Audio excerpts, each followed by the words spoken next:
राजा विक्रमादित्य अक्सर सोचते थे कि एक आदर्श राजा बनने के लिए क्या केवल प्रजा को खुश रखना ही पर्याप्त है या कुछ और भी है जिसे वे समझने से चूक रहे हैं। एक दिन राजा ने अपना राजसी वेश त्याग कर सामान्य वेश धारण किया और अकेले ही अपने राज्य के एक घने जंगल की ओर निकल पड़े।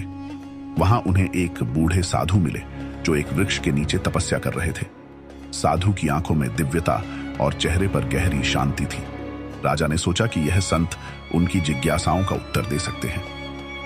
राजा ने साधु के पास जाकर विनम्रता पूर्वक प्रणाम किया और कहा, हे गुरुदेव, मैं आपका शिष्य बनना चाहता हूं, कृपया मुझे ज्ञान दें। साधु ने अपनी आंखें खोली और मुस्कुराते हुए कहा, हे राजन, ज्ञान पाने के लिए पहले यह समझना जरूरी है कि आप किस चीज की तलाश कर रहे हैं। राजा ने उत्तर दिया, मैं यह जानना चाहता हूं कि एक राजा का सबसे बड़ा कर्तव्य क्या है। क्या मेरा धर्म केवल प्रजा का पालन पोषण करना है या कुछ और भी है जो मैं नहीं देख पा रहा हूं। साधु ने राजा को जंगल के बीच स्थित एक गुफा में जाने को कहा।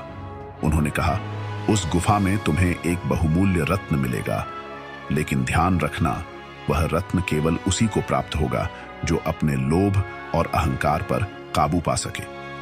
राजा गुफा के अंदर गए और उन्होंने देखा कि वहां चारों ओर चमचमाते रत्न बिखरे हुए हैं, लेकिन जैसे ही उन्होंने एक रत्न उठाने की कोशिश की, रत्न गायब हो गया। हर बार ऐसा ही हुआ। अंततः उन्होंने अपनी आंखें बंद की और अपनी इच्छा को त्यागते हुए केवल अपने कर्तव्य के बारे में सोचना शुरू किया। तभी एक दिव्य रत्न उनके सामने प्रकट हुआ। राजा ने रत्न साधु को सौंपा। साधु मुस्कुराए और कहा, तुमने अपनी पहली परीक्षा पास कर ली, अब दूसरी परीक्षा के लिए तैयार हो जाओ। साधु ने राजा को एक गरीब गांव में भेजा जहां लोग भूख से पीड़ित थे। राजा ने वहां जाकर अपनी शाही शक्तियों का उपयोग किए बिना उनकी मदद करने का वचन दिया। उन्होंने गांव वालों के साथ खेतों में काम किया, पानी लाया और उनकी समस्याओं को समझा। कुछ ही समय में गांव में खुशहाली लौट आई। जब राजा लौटे तो साधु ने कहा, तुमने अपनी शक्ति और धन का प्रदर्शन किए बिना उनकी सेवा की, यही सच्चा धर्म है। अंत में साधु ने राजा को एक गहरी झील के पास ले जाकर कहा, इस झील में झांको और बताओ कि तुम क्या देखते हो। पहले तो राजा ने केवल अपनी परछाई देखी। साधु ने कहा, अभी तुम केवल अपने बाहरी स्वरूप को देख रहे हो, ध्यान करो और अपनी आत्मा को पहचानो।